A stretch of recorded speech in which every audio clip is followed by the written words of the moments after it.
Assalamualaikum warahmatullahi wabarakatuh. Perkenalkan, nama saya Maida Sari Nurikmah, NIM-nya 71111910143 dari kelas 2A Fakultas Psikologi Universitas Jenderal Ahmadiyani.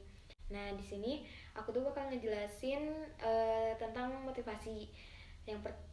Ada 5 sub pembahasan. Yang pertama tuh ada pengertian, yang kedua ada teori motivasi, yang ketiga ada sifat motivasi, yang keempat ada penentu perilaku, dan yang kelima ada jenis motivasi. Yang pertama tuh ada pengertian. Nah, motivasi itu berasal dari kata mover yang artinya dorongan atau dalam bahasa Inggris to move.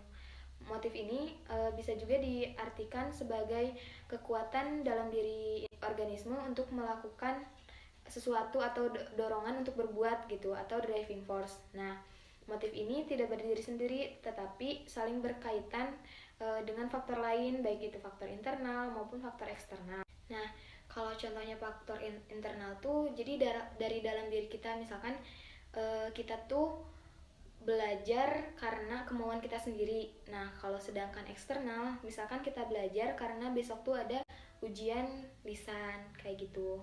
Nah, motivasi adalah gejala psikologis dalam bentuk dorongan yang timbul pada diri seseorang secara sadar untuk melakukan suatu tindakan karena tujuan tertentu, atau motivasi juga bisa dalam bentuk usaha-usaha yang menyebabkan seseorang itu tergerak melakukan suatu tindakan karena bisa ingin mencapai tujuannya atau karena mendapatkan kepuasan dari perbuatan tersebut.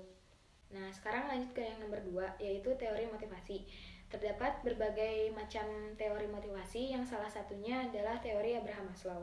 Dalam teori ini, Abraham Maslow mengajukan teori hierarki motivasi yang dihubungkan dengan hierarki kebutuhan-kebutuhan dasar yang menuntut untuk dipenuhi. Nah, dalam teori ini, Abraham Maslow menyusun hierarki kebutuhan tersebut tuh dalam sebuah piramida. Nanti aku bakalan kasih gambarnya. Dalam teori ini tuh kebutuhan sebelumnya harus dipenuhi sebelum mencapai tingkat kebutuhan yang selanjutnya. Jadi nggak bisa naik ke atas kalau yang bawahnya tuh belum dipenuhi kayak gitu. Nah, sekarang tentang piramida hierarki kebutuhan menurut Maslow. Yang paling bawah tuh kan ada physiological need, yaitu contohnya tuh kayak makan, minum, dan udara segar.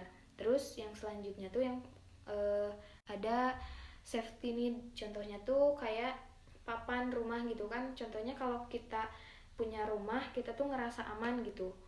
Terus yang ketiga ada belongingness and love need, contohnya tuh pertemanan, intimate relationship. Terus yang selanjutnya ada esteem need, contohnya tuh pujian dan perasaan puas. Nah, yang kelima ada self actualization atau aktualisasi diri. Sekarang lanjut ke sifat-sifat motif. Yang pertama tuh tidak tampak. Jadi kita tuh bisa mengetahui melalui tingkah laku yang ditampilkan. Terus yang kedua tuh ada majemuk, yang berarti tidak tunggal. Jadi si faktor yang mendorongnya tuh nggak satu, misalkan dari faktor internal dan faktor eksternal. Yang ketiga dapat berubah, jadi sesuai kebutuhan gitu, atau bisa disebut juga sebagai sifat yang dinamis. Nah, yang keempat tuh berbeda-beda, jadi tergantung umur, jenis kelamin, dan sosial kultural. Yang keempat yaitu penentu perilaku. Jadi penentu perilaku tuh ada 3. Yang pertama lingkungan, contohnya tuh kebisingan, kegaduhan, dan desakan orang tua. Contohnya tuh kan dari desakan orang tua, misalkan kita tuh disuruh belajar karena orang tua kita tuh pengen kita tuh berhasil kayak gitu. Terus yang kedua ada dari dalam diri. Nah, kalau dari dalam diri jadi kayak cita-cita, harapan. Jadi kita tuh terdorong melakukan itu tuh karena dari dalam diri kita sendiri gitu. Misalkan kita punya cita-cita jadi dokter, otomatis kita bakalan belajar lebih giat. Yang ketiga tujuan atau nilai insentif objek. Contohnya tuh kayak status dan uang. Misalkan contoh dari ininya tuh kita tuh bekerja gitu karena ingin mendapatkan uang. Sekarang sampai pada pembahasan yang terakhir, yaitu macam-macam motivasi. Motivasi itu ada 2, ada motivasi intrinsik dan motivasi ekstrinsik. Kalau intrinsik berarti berasal dari dalam diri kita. Nah, kalau ekstrinsik berasal dari faktor lingkungan, dari luar kayak gitu. Contohnya kalau yang faktor intrinsik tuh kita belajar karena kemauan kita sendiri, karena kita tuh ingin mendapatkan pengetahuan baru. Nah, kalau misalkan faktor dari eksternal tuh yang motivasi eksternal. Jadi kita tuh belajar karena misalkan besok ada ujian lisan, ada ujian tertulis kayak gitu. Halo Vi, Hai, lagi apa? aku lagi belajar nih, besok puas tahu. Oh, UAS apa emangnya besok? Askab biasa. Oh, baru belajar sampai mana nih? Udah selesai nih, aku rajin. Oh, oke deh, good luck ya.